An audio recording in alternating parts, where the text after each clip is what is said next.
Olá, sejam bem-vindos ao Emagreça da Teoria Prática. Aqui nós discutimos um conjunto de estratégias para você aprender a emagrecer. Eu sou Flávia Cunha, médica endocrinologista, e hoje a gente vai tentar responder a seguinte pergunta: como descubro qual é o meu gasto energético?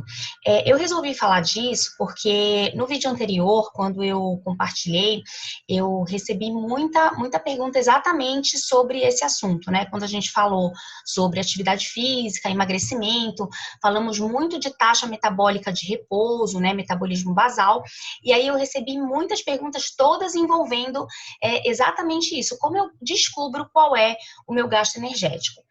Bom, então vamos entender isso aí. O que é o gasto energético total? É a quantidade total de calorias que nós gastamos em 24 horas. Então vamos chamar isso de GET, gasto energético total. Tudo que eu gasto de caloria, contabilizando ali as 24 horas. Por que é importante conhecer esse gasto energético total? Porque a gente vai, através disso, equilibrar o gasto energético com a nossa ingestão alimentar.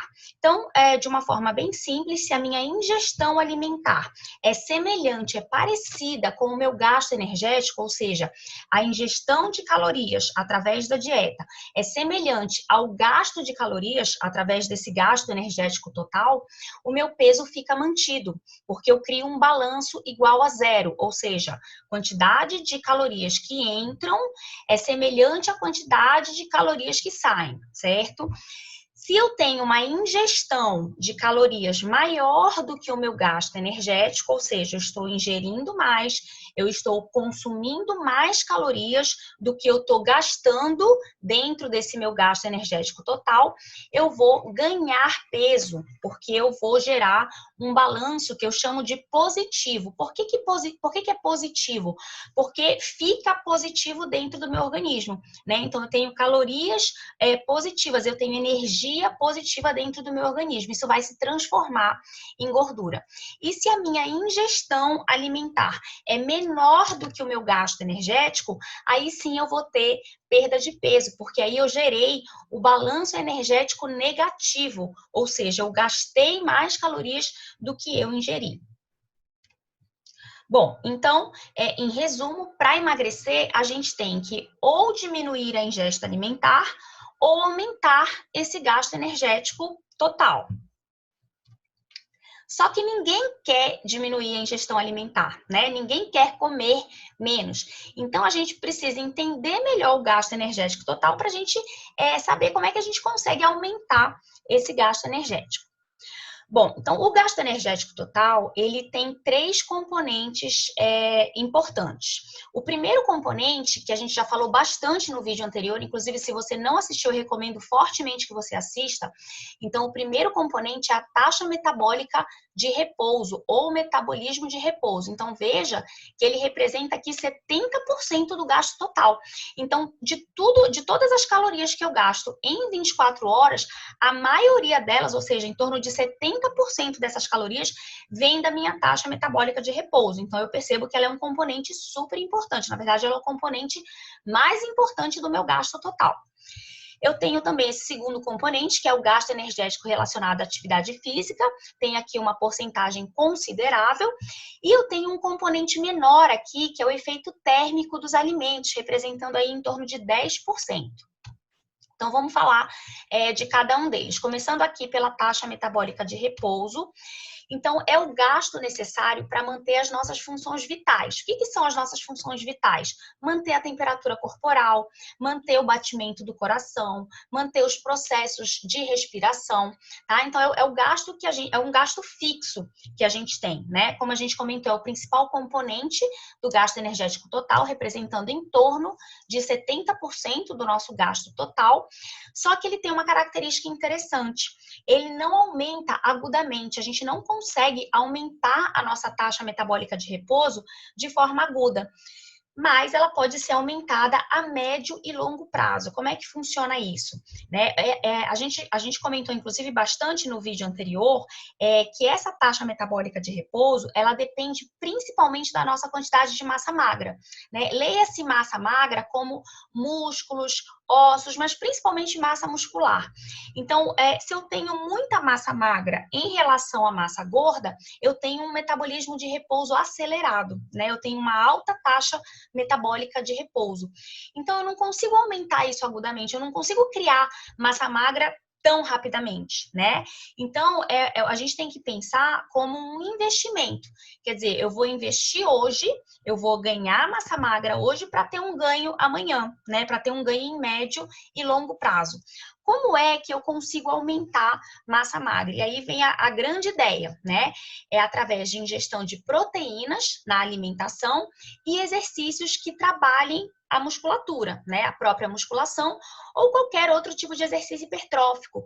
Então, assim, alguns tipos de dança, por exemplo, até balé aumenta massa magra, as lutas, né? Artes marciais. Então, todo exercício que trabalhe a minha musculatura, né? Que reforce ali a minha musculatura, é um exercício que vai aumentar massa magra, tá? E aí, se eu combinar ingestão de proteína com esse tipo de exercício, aí sim eu vou ter um aumento de massa magra que a médio e longo prazo vão aumentar a minha taxa metabólica de repouso. Então, perceba que o principal componente do meu gasto calórico total, do meu gasto energético total, ele não pode ser aumentado agudamente, né? Ele tem que ser aumentado em médio e longo prazo através dessas estratégias, ingestão proteica e musculação ou qualquer outro tipo de exercício hipertrófico. Vamos ao segundo componente, o gasto energético relacionado à atividade física. Então, ele é qualquer movimento que ultrapasse o meu gasto de repouso. A gente falou bastante disso no vídeo de atividade física, né? Então, por exemplo, o meu gasto em repouso durante 1 hora, se eu estiver deitada durante 1 hora, eu vou gastar em torno de 70 calorias, por exemplo. Se eu ficar em pé durante 1 hora, quer dizer, só sair do decúbito, né? Tô deitada, fiquei em pé, quer dizer, só de ficar em pé eu já trabalho um pouco mais os meus músculos para suportar, para aguentar o meu corpo. Então, só com isso eu já aumento bastante o meu gasto de repouso, de 70 para 130, olha, eu quase dobro. Então, isso pode ser considerado um gasto energético relacionado à atividade física, tá? Então, qualquer movimento que ultrapasse o gasto de repouso. Esse sim pode ser aumentado agudamente, né? E lembrar que ele tem aí, embora ele não seja tão importante quanto o gasto metabólico de repouso, mas ele tem uma contribuição razoável, né? 20, chegando até a 40% do gasto energético total. E aí, como é que eu aumento agudamente esse componente do gasto energético total? Assim, sendo ativo, né? Através de atividades físicas, de exercícios físicos. Então, se eu sou uma pessoa ativa, se eu me movimento, como eu comentei também muito no vídeo anterior, né, não precisa necessariamente que eu faça um exercício físico regular, não precisa que eu faça musculação, que eu faça pilates, que eu faça uma dança, claro que isso é o ideal, né? Mas mesmo que eu não consiga ainda colocar isso na minha rotina, se eu for uma pessoa ativa, eu já aumento o meu gasto energético relacionado à atividade física. E o último componente, o efeito térmico dos alimentos. Esse componente, ele representa o gasto necessário para a gente processar tudo que a gente come, tá? Então, até para a gente comer, até para a gente metabolizar, processar os alimentos, a gente gasta energia, né? E isso é chamado termogênese alimentar, ou efeito térmico dos alimentos. Então, é o gasto necessário para realizar a ingestão, digestão e metabolização dos alimentos. Lembrando que ele é o menor componente do gasto calórico total, então ele tem uma contribuição pequena, né, ali em torno de 10% de tudo que a gente gasta. Então, vamos dar um exemplo. Se o meu gasto energético total é de 1.000 calorias, então 10% vai ser em torno ali de 100 calorias. Então, assim, é pouco, mas é alguma coisa, né? Pode sim ser aumentado agudamente, só que tem que tomar cuidado, né? Porque, por exemplo, a estratégia de comer a cada 3 horas é uma estratégia que utiliza do efeito térmico dos alimentos. Então, se entende que se eu estiver sempre me alimentando com pequenas porções, eu vou estar sempre estimulando esse efeito térmico, estimulando o meu metabolismo através da termogênese alimentar. Só que às vezes eu quero tanto aumentar esse componente que aí eu acabo o quê? Aumentando também a ingesta calórica. E aí eu acabo alterando aquele meu balanço energético. E aí acabo gerando um balanço positivo e não consigo emagrecer. Então é o único alerta aqui, é o único cuidado, mas ele pode sim ser aumentado agudamente, lembrando que ele tem uma contribuição pequena. Como é que eu aumento, como é que eu utilizo do efeito térmico dos alimentos para aumentar o meu metabolismo? Ingerindo proteínas, olha, a proteína novamente aí aparecendo. Então lembrar que as proteínas, elas têm um maior efeito térmico do que os carboidratos e gorduras. Então assim, é totalmente diferente a metabolização de um pedaço de frango da metabolização, por exemplo, de um pedaço de pão, né? Então, o frango é uma proteína, né? Uma proteína praticamente pura, com um pouquinho de gordura, e o pão é um carboidrato puro. Então, o meu organismo, ele gasta muito mais energia para metabolizar o pedaço de frango do que para metabolizar um pedaço de pão, por exemplo, né? Além disso, fibras, então alimentos crus, saladas de folhas, alimentos integrais, tudo que tem fibra. Todo alimento que tem fibra, ele vai fazer o meu organismo gastar mais energia para metabolizar. Tá? E além disso, a mastigação, então trabalhar a mastigação também aumenta esse metabolismo através da termogênese alimentar e as próprias características sensoriais da comida. Então, em resumo, né, juntando todos os três componentes para aumentar o gasto energético total, então, lembrar, ingestão de proteínas, exercícios de preferência hipertróficos, né, que trabalhem aí o músculo, musculação, ser uma pessoa ativa, fazer exercícios físicos de qualquer natureza, novamente aí as proteínas, né, que tem maior efeito térmico do que os carboidratos e as gorduras, e investir também nos alimentos que têm fibras, aqui eu dei alguns exemplos, e trabalhar a mastigação e perceber as características sensoriais do que a gente está comendo. Bom, o que a gente mede, né? Então, a pergunta é justamente como é que eu meço, como é que eu sei o que eu estou gastando, o que a gente mede disso tudo. O efeito térmico dos alimentos, na rotina, a gente acaba não medindo, né? Então, até porque é uma contribuição muito pequena, como eu comentei. Então, assim, na prática, a gente não mede o efeito térmico dos alimentos. O gasto energético relacionado à atividade física é possível se medir, tá? Então, em algumas situações, você pode fazer. Mas de rotina, o que a gente mede de fato é a taxa metabólica de repouso, que na verdade é o nosso principal componente aqui para o nosso gasto energético total, né? O nosso gasto total de calorias. Como é que a gente mede isso? Existem os exames de calorimetria direta e calorimetria indireta. O exame de calorimetria é o método mais fidedigno para dizer para a gente o nosso gasto de repouso, né? A nossa taxa metabólica de repouso. É um exame que ele é feito através da medição das trocas de gases, tá? É um exame simples, mas é um exame que não tem em todo lugar, é um exame caro, né? Um aparelho mais caro. Então, às vezes, os pacientes não têm uma certa dificuldade em fazer. Mas lembrar que é considerado o método padrão ouro. Quando a gente usa esse termo em medicina padrão ouro, a gente quer dizer que é o método mais confiável, tá? Que te dá o resultado com maior confiabilidade. Existem fórmulas prontas, né? Fórmulas, muitas vezes as nutricionistas usam essas fórmulas. Nessas fórmulas, você vai utilizar algumas características da composição corporal do paciente. Então, você tem que ter algumas informações do paciente e aí você joga nessas fórmulas e aí ele te dá uma estimativa da taxa metabólica de repouso.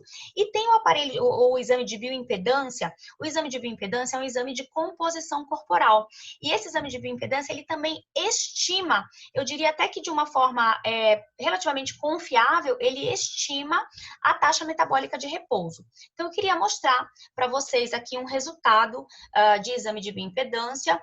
Então, ele sai assim, ele mostra aqui pra gente, esse é um resultado de um homem, tá? Um homem jovem, de 30 e poucos anos. Ele mostra aqui pra gente o peso, tá? Então, esse paciente, ele pesa 88,9 quilos. Desses 88, quase 89 quilos, ele tem 36 quilos de massa magra, de músculo esquelético, e 24 quilos de gordura.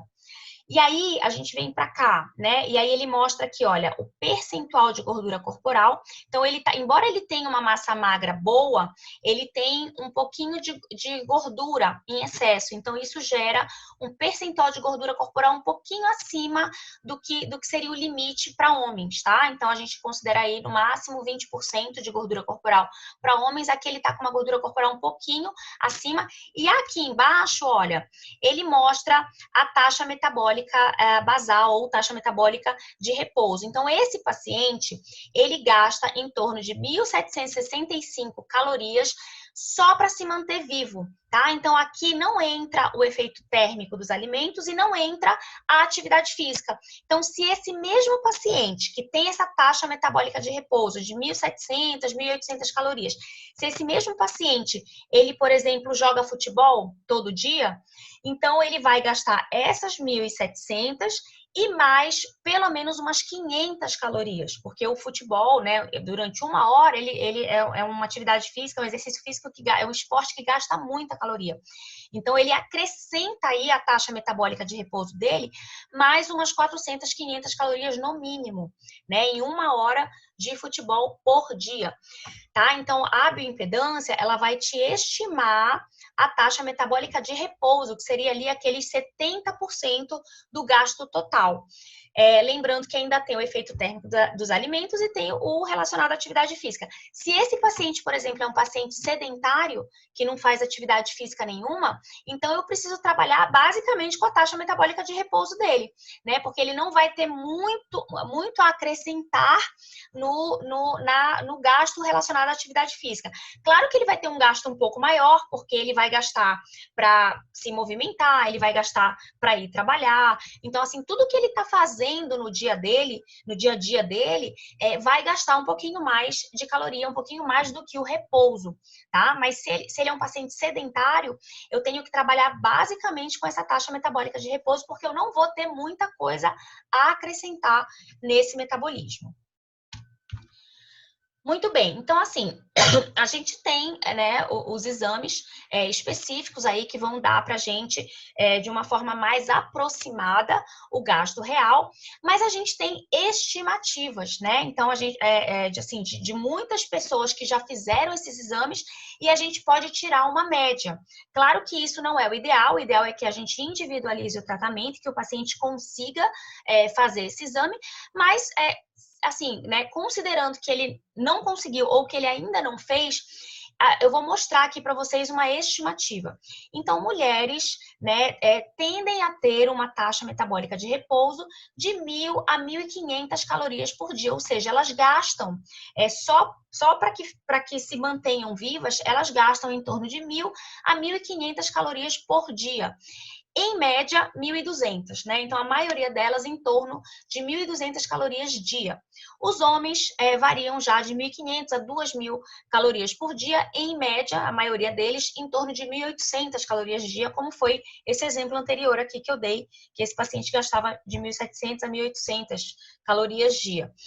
Então, o que se faz na prática, né, é muito comum se fazer na prática, se aplicar dietas padrão baseadas nessas estimativas, baseadas nesses valores aqui, né? Então, eu trago aqui para vocês um exemplo, né? Então, isso aqui é uma foto da primeira página de uma dieta padrão, né? Uma dieta pronta já, de 1.200 calorias, né? Então, isso é muito aplicado para mulheres, né? Justamente porque equivale mais ou menos ali ao gasto metabólico de repouso dela.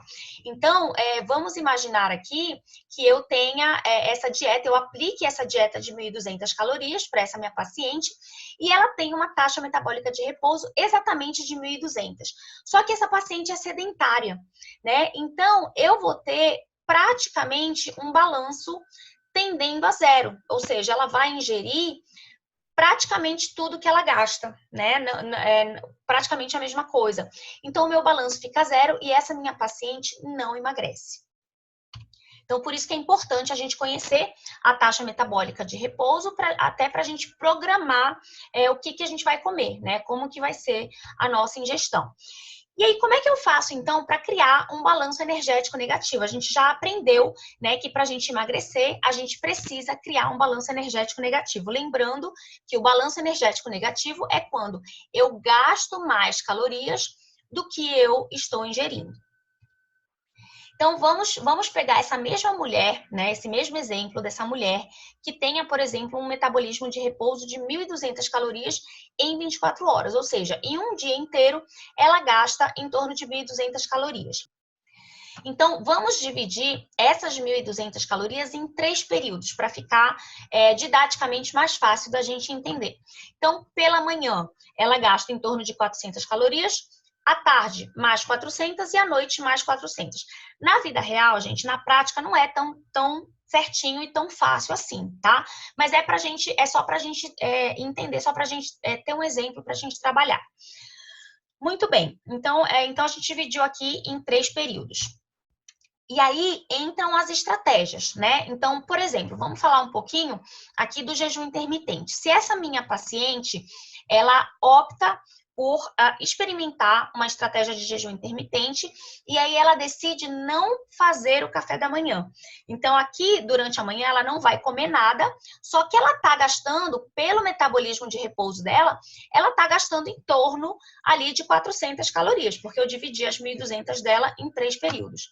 Tá? Então, de manhã, ela teve entrada de calorias igual a 0, então ela não ingeriu nada, só que ela teve um gasto metabólico basal, né, de repouso, de 400 calorias. Aí, à tarde, né, ela fez o almoço dela lá, vamos dizer que ela tenha feito um almoço exatamente de 400 calorias, e à noite ela fez o jantar também exatamente de 400 calorias. Então, no total do dia, ela ingeriu 800 calorias, que foi do almoço e jantar, e ela gastou 1.200. Então, ela criou um balanço energético negativo. Então, qual que é a vantagem, nesse caso, do jejum intermitente? É que você tem uma janela curta de alimentação. O que é uma janela curta de alimentação? Se eu não estou comendo pela manhã, eu só vou comer no período de tarde e noite. Então, eu tenho poucas horas para me alimentar. E aí, teoricamente, fica mais fácil eu colocar uma quantidade X de calorias naquele espaço mais curto que seja menor do que o meu gasto total, né? Então, fica mais fácil criar esse balanço energético negativo. Uma outra estratégia que eu gosto muito, que é bem interessante, é a estratégia low carb, né? As dietas low carb. Qual que é a vantagem da dieta low carb dentro disso que a gente está discutindo? A dieta low carb, o que é a low carb? Só lembrando, né? A gente também já falou bastante sobre low carb, mas lembrando, quem não assistiu os vídeos de low carb, vamos recordar. Então, é uma diminuição da quantidade de carboidrato em relação à proteína ou gordura, ou os dois, né?